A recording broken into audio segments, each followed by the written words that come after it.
Es de noche. Dentro de una casa cualquiera, una imprenta corriente escupe sin descanso paquete tras paquete de billetes de $100. A primera vista no se distinguen en nada de los auténticos. El mismo papel, los mismos elementos de seguridad. En pocas horas, ese dinero empezará a repartirse por tiendas, bancos y empresas de todo el país. Nadie sospecha todavía que están entrando en circulación millones de dólares que jamás existieron. Muy pronto la suma de billetes falsificados superará los 250 millones. Se convertirá en una de las operaciones de falsificación más colosales de la historia. Y detrás de todo estará un solo hombre, trabajando prácticamente desde su propia casa. Uno pensaría que por un crimen así caen inevitablemente décadas de cárcel.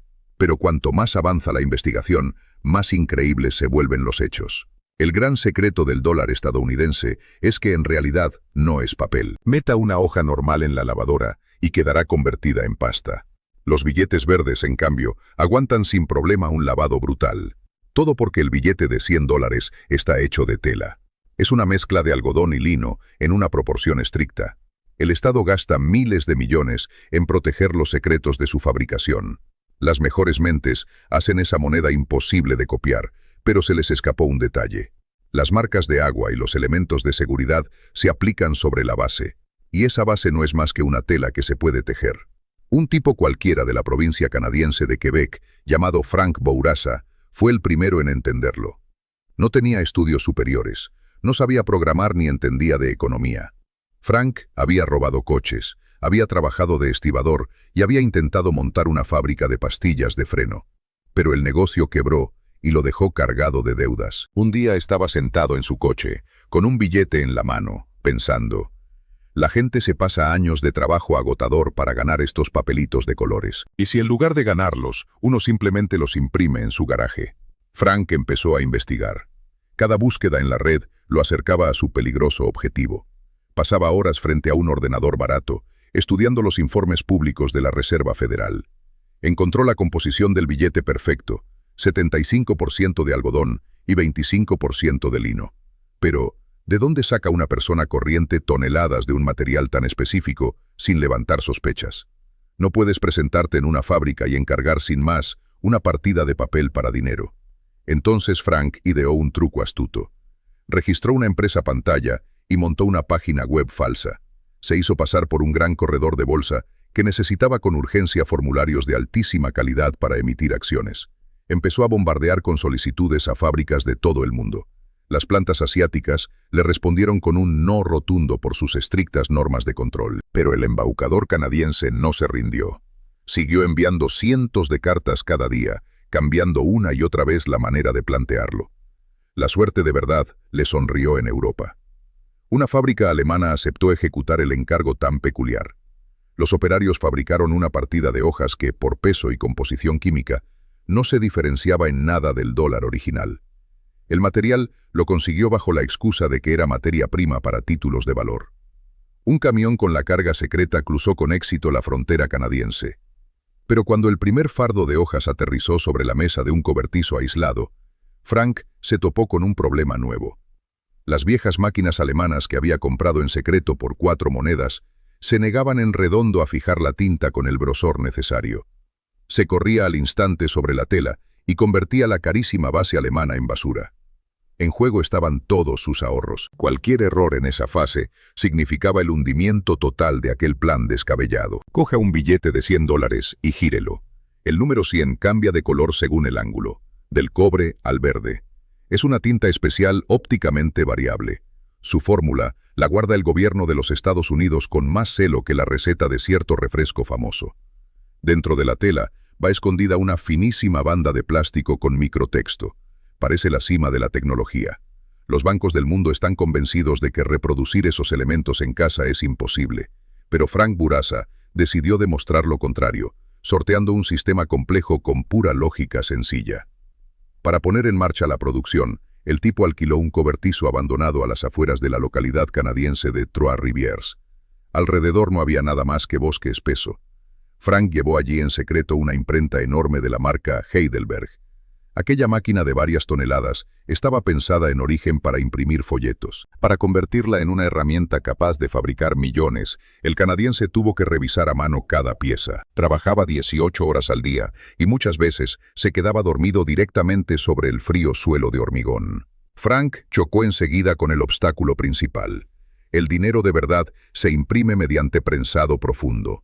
Un troquel pesado, bajo una presión enorme, literalmente incrusta la tinta dentro de las fibras del tejido. Para resolverlo, el canadiense pasó semanas afinando las planchas, prácticamente a mano, buscando una finura microscópica. Cada segundo de trabajo le exigía una concentración descomunal. El siguiente elemento en la lista era la banda de seguridad. Con ella todo resultó mucho más sencillo, aunque más tarde ese truco dejaría a los investigadores desconcertados. Frank encargaba la cinta finísima a fabricantes chinos, haciéndola pasar por un galón corriente. Después, pegaba 2 capas de papel alemán, prensando con cuidado esa banda entre ambas. Salía un sándwich perfecto que al tacto no se diferenciaba en nada del original. La tinta que cambia de color la compraba en porciones pequeñas a distintos proveedores químicos, para no llamar la atención de los servicios secretos. Los expertos reconocerían después que en lo técnico aquello estaba hecho con una astucia increíble, pero pronto se cernió sobre el taller una amenaza real. La máquina de varias toneladas emitía al funcionar un zumbido grave y potente. Ese sonido se extendía a la redonda cientos de metros. Los contadores eléctricos giraban a una velocidad de vértigo, delatando un consumo anómalo de energía en medio de la nada. Frank tuvo que invertir tiempo en aislar por completo las paredes del cobertizo, forrándolas de goma espuma. La paranoia del artesano canadiense crecía cada día. Se sobresaltaba con cualquier crujido, consciente de la enorme magnitud del riesgo. El equipo trabajaba al límite de sus posibilidades. Tras 5 meses de trabajo ininterrumpido, la impresión de la primera partida quedó del todo terminada. Sobre los palés de madera descansaban paquetes bien ordenados de billetes listos. Pero ahora, esos billetes falsos había que meterlos en circulación real. Frank tenía muy claro que el menor fallo en el primer control con un escáner bancario significaba su detención inmediata. Imagine el mostrador de una tienda cualquiera. El cliente le tiende al cajero un billete de $100. El vendedor lo repasa con un rotulador químico especial. Una marca oscura delata la falsificación, pero el trazo se queda de un amarillo brillante. Ponen el billete bajo la luz azul del detector y en él se encienden todas las marcas de seguridad necesarias. El terminal bancario acepta el dinero sin un solo fallo. Ningún aparato del mundo es capaz de descubrir el engaño. Frank Bourassa creó aquello que los servicios secretos habían calificado de imposible. Su producto superó los primeros contactos con la realidad.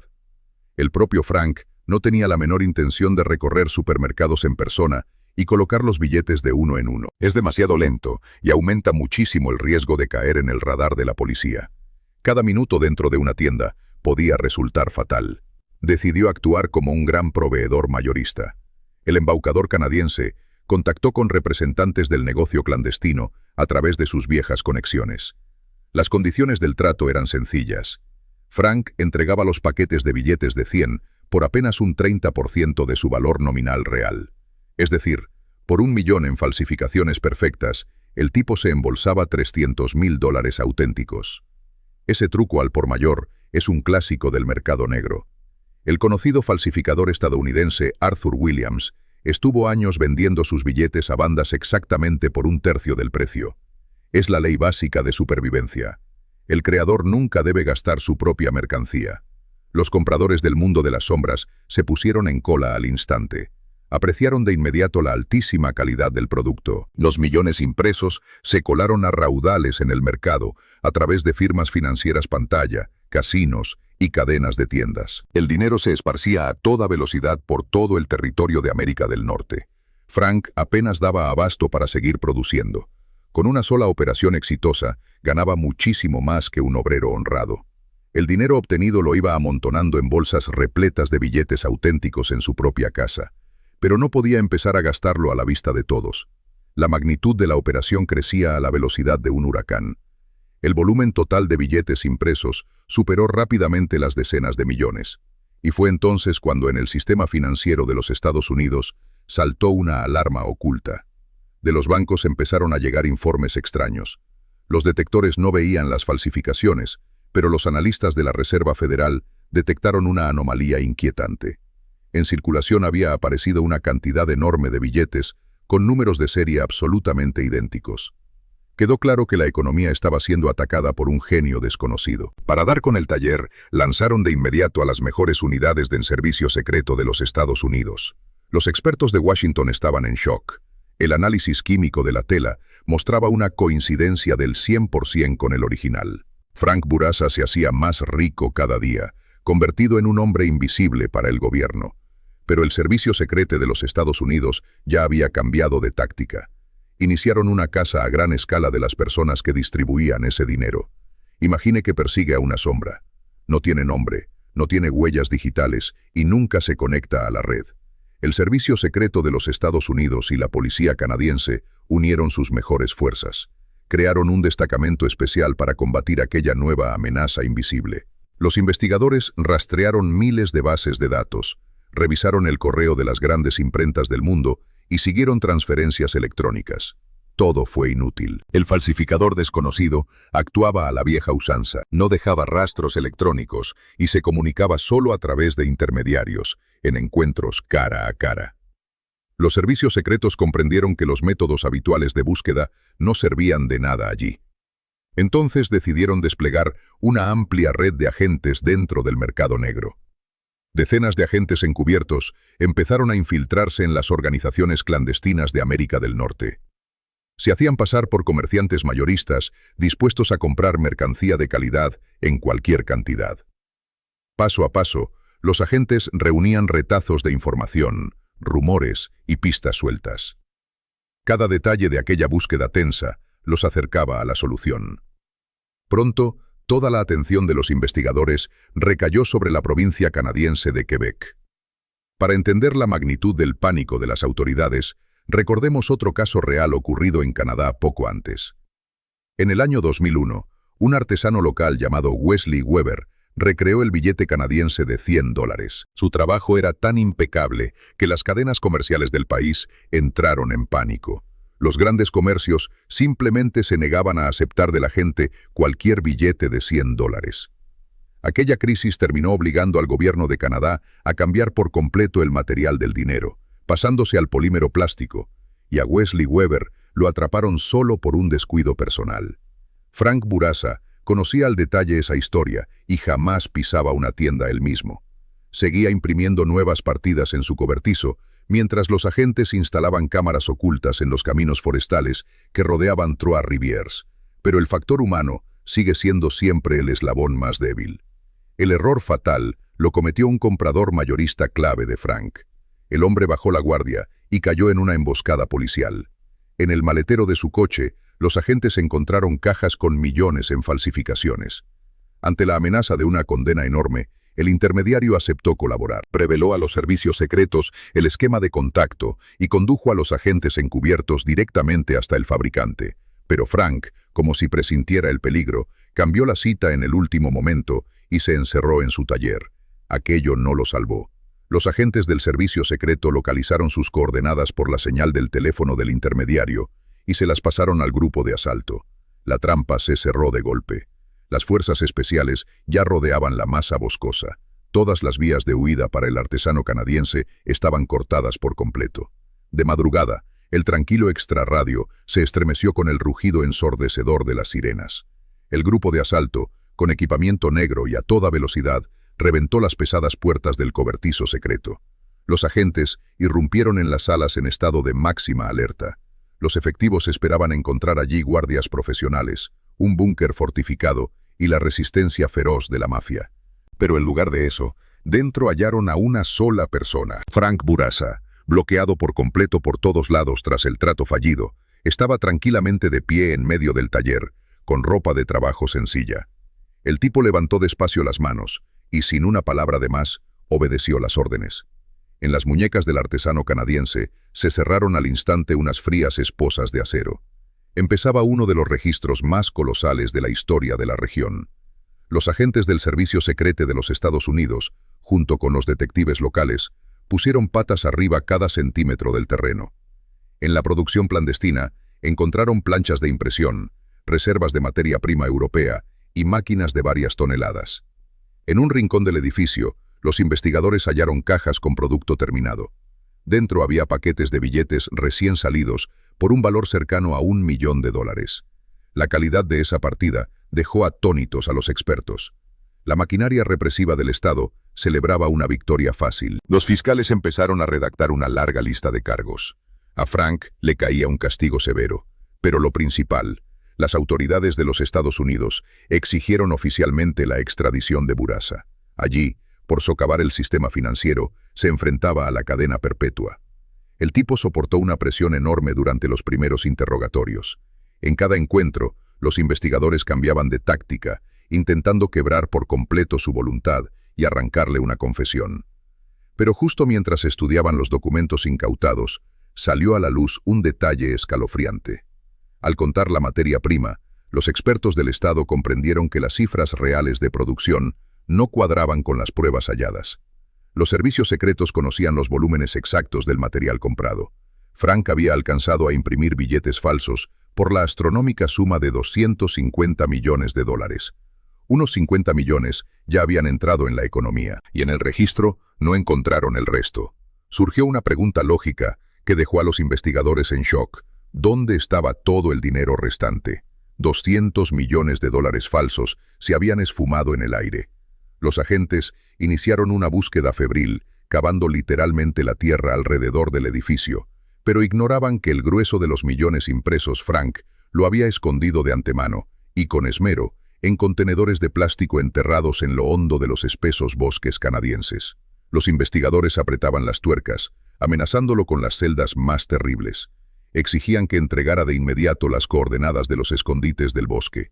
Sin embargo, el acusado mantenía una sangre fría absoluta. Comprendía perfectamente el valor de su secreto. Directamente desde detrás de los barrotes, Bourassa empezó a dictar a los funcionarios sus propias condiciones, y bien duras. Imagine la cara de aquellos fiscales estadounidenses de alto rango, obligados a doblegarse ante la voluntad de un hombre con uniforme de preso. La gigantesca maquinaria represiva de los Estados Unidos se encontró en un callejón sin salida absoluto. Los servicios secretos entendían que, si los 200 millones escondidos se quedaban en los bosques, la amenaza para la economía no desaparecería. Tarde o temprano, otros darían con esos escondites y las falsificaciones inundarían el mercado. Los detectores estadounidenses no podían distinguir la mercancía de Frank del original. La estabilidad de la moneda estaba en peligro. Castigar a Bourassa con todo el peso de la ley significaba perder para siempre la pista de aquella gigantesca masa de dinero. Entonces, el artesano canadiense, a través de sus abogados, lanzó un ultimátum sin precedentes. Frank propuso a las autoridades un trato secreto que no tenían derecho a rechazar. Cada momento de aquellas negociaciones a puerta cerrada acercaba a las partes a un desenlace increíble. Bourassa prometió entregar voluntariamente a los servicios secretos las prensas alemanas, las planchas metálicas y toda la reserva escondida de billetes terminados. A cambio, el tipo exigió con firmeza inmunidad personal total y la negativa categórica a extraditarlo a los Estados Unidos. Los funcionarios de Washington estaban furiosos, pero no tenían elección real. Recuerde la historia de Frank Abagnale, el genio de la falsificación de la película Atrápame si puedes. Cuando el FBI lo atrapó, el Estado comprendió rápido que sus habilidades únicas eran más útiles en libertad. Abagnale llegó a un acuerdo, salió antes de la cárcel y se convirtió en experto de referencia del FBI en la lucha contra el fraude, trabajando para el sistema más de 40 años. Bourassa siguió un camino parecido, solo que las condiciones las dictó él mismo. Hubo que ajustar las leyes de un país enorme a las exigencias de un solo hombre. Fue un caso sin precedentes en la historia de la justicia estadounidense. Los servicios secretos aceptaron oficialmente todas las condiciones del falsificador. Bajo el más estricto secreto, las partes firmaron los documentos. Frank entregó a los agentes las coordenadas exactas de los escondites del bosque. Un convoy policial se adentró en la espesura para llevarse toneladas de billetes de $100. Las autoridades lograron destruir por completo la peligrosa partida, pero el precio de aquella operación resultó demasiado doloroso para el prestigio de la justicia. Este genio esquivó por entero la cadena perpetua en una prisión de los Estados Unidos y pagó al erario canadiense una multa irrisoria de apenas $1.300. Por uno de los mayores crímenes financieros de la historia, el tipo pasó bajo custodia apenas unos 6 meses. Frank Bourassa salió tranquilamente de la sala del tribunal, convertido en un hombre libre. El Estado reconoció su derrota ante el cálculo frío de un solo hombre. Hoy Frank tiene una empresa legal y trabaja como asesor de seguridad de éxito. Enseña a los bancos a proteger esos mismos puntos ciegos del sistema que un día descubrió por su cuenta y trató de burlar.